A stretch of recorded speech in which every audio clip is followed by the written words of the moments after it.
Assalamualaikum warahmatullahi wabarakatuh. My name is Iman Utama with my partner is Pasrian Saad and Muhammad Arya Putraji. And we will answer the question given. First, I will answer. The question is, berikan contoh kode pembeda sebelum menggunakan insertion sort.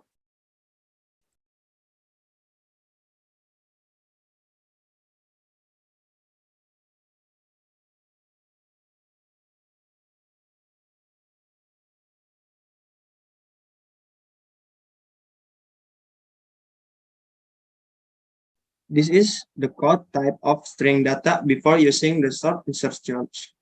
And what is inputted is a word or name. Next.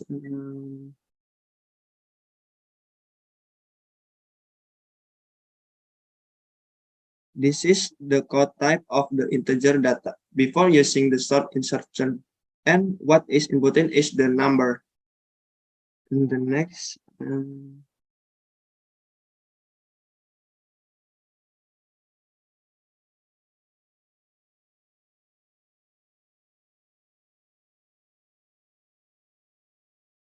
This is the code type of the double data type before using the sort insertion, and what is inputted is a decimal number.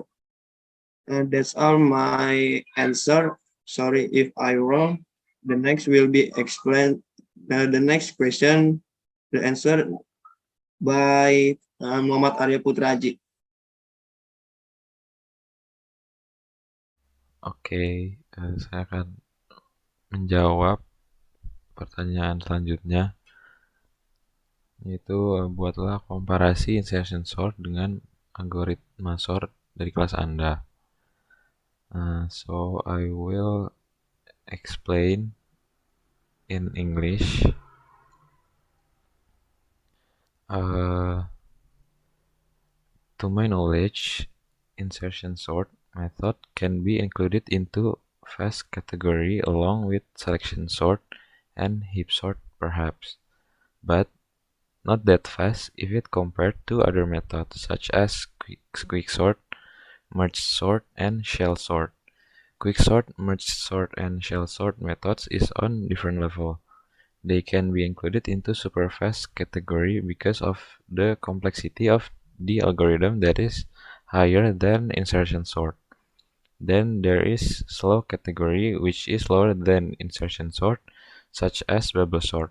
Bubble sort has algorithm that its complexity is less complex than insertion sort, so it takes more time. And then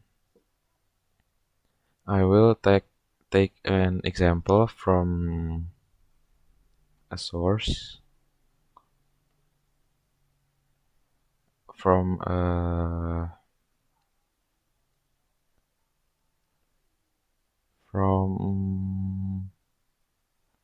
web.if.unila.ac.id.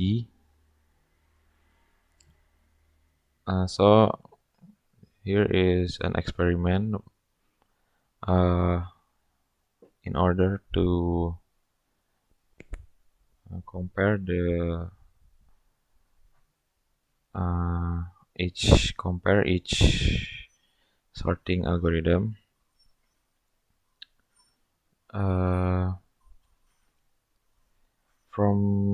So there is a table and the time, and then also there is a graph.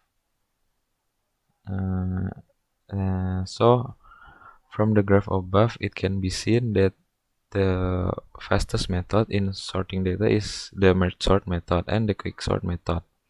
Between these two methods, there is a small difference. In the experiment, it was proven that quicksort was 0.03 seconds faster than the merge sort method. But still, even if the difference is small, it will be very influential, especially when the data that is sorted is more than 100,000 data. The specifications of the computer used also affect the sorting speed. This was proven when he did an experiment on his computer which has specification of Core i3 processor and 2 GB RAM, Windows 10 operating system,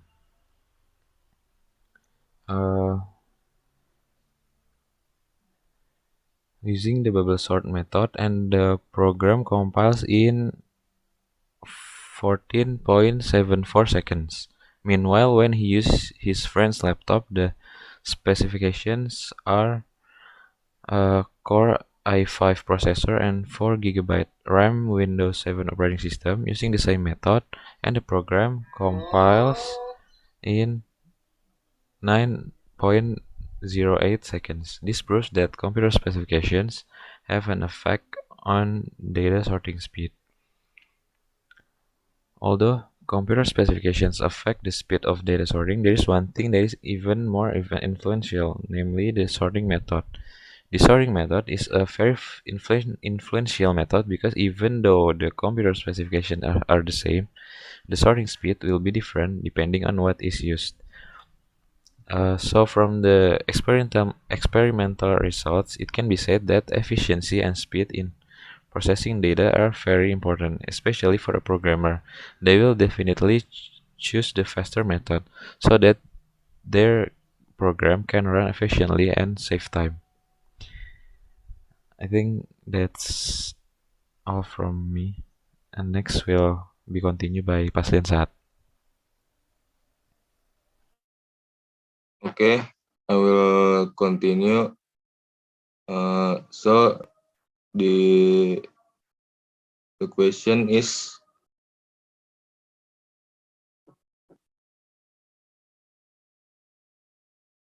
coba jelaskan kode dari insertion sort di program Anda per baris.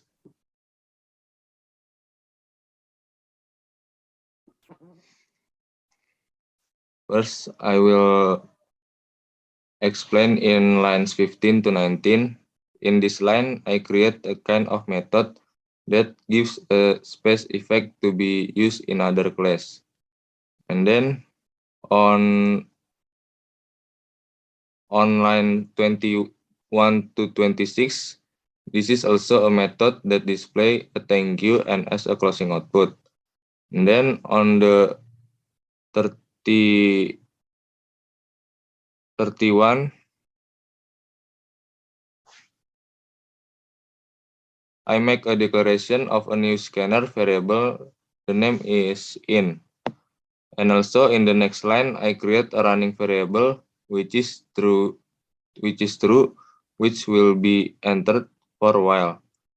And then on 33 to 35,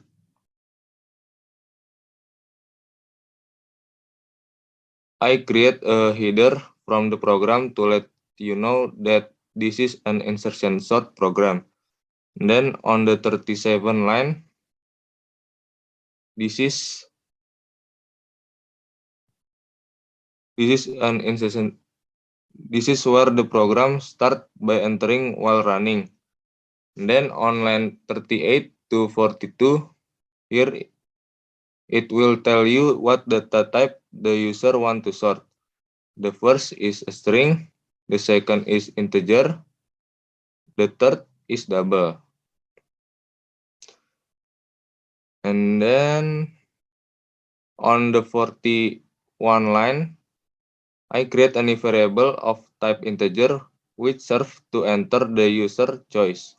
And then on the next line, we enter the method space that we have created.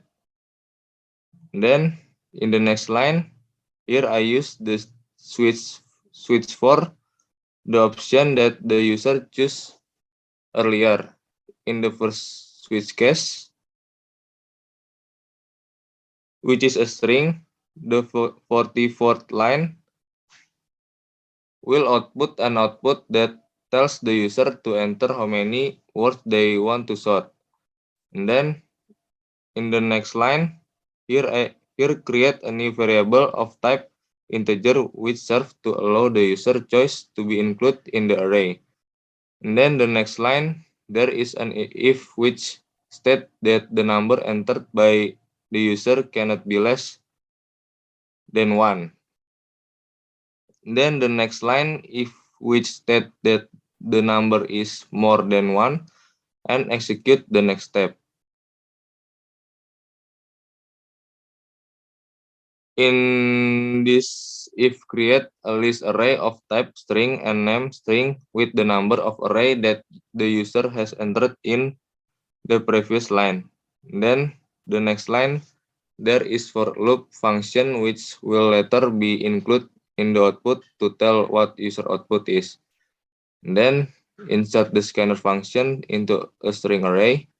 After all input are entered, this array list is inserted into the calculation function made on the next line. And then on line 63 to 95,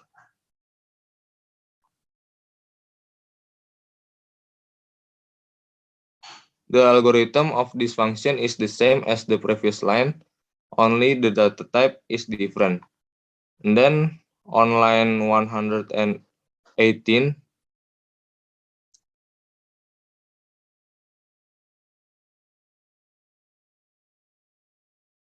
here is a function for the calculation for the array list that we have created in the previous line. On line 121 to 123,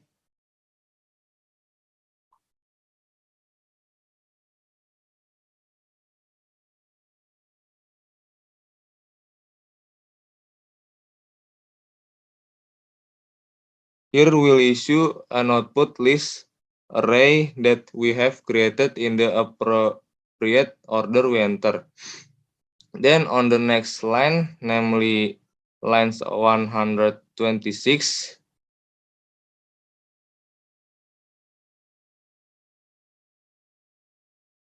to 128, this is a logical function that we will enter the array list that we have created with a for loop that corresponds to insertion sort.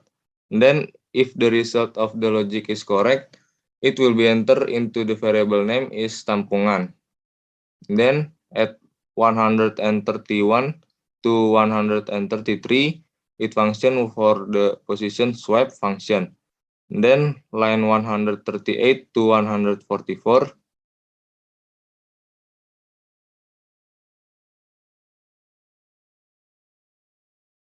here we'll issue the last output of the array list that has been processed in the previous line. And then on the next line, it will output whether the program want to loop. Then there is if the first if yes, then boolean running evaluates to true and the program will loop. If no, boolean running is false and the program closed and calls the thank you method. For the next line to the last line, algorithm is the same. The only difference is the data type. Maybe that's all from answer from our group. Sorry if any mistake. Thank you. Wassalamualaikum warahmatullahi wabarakatuh.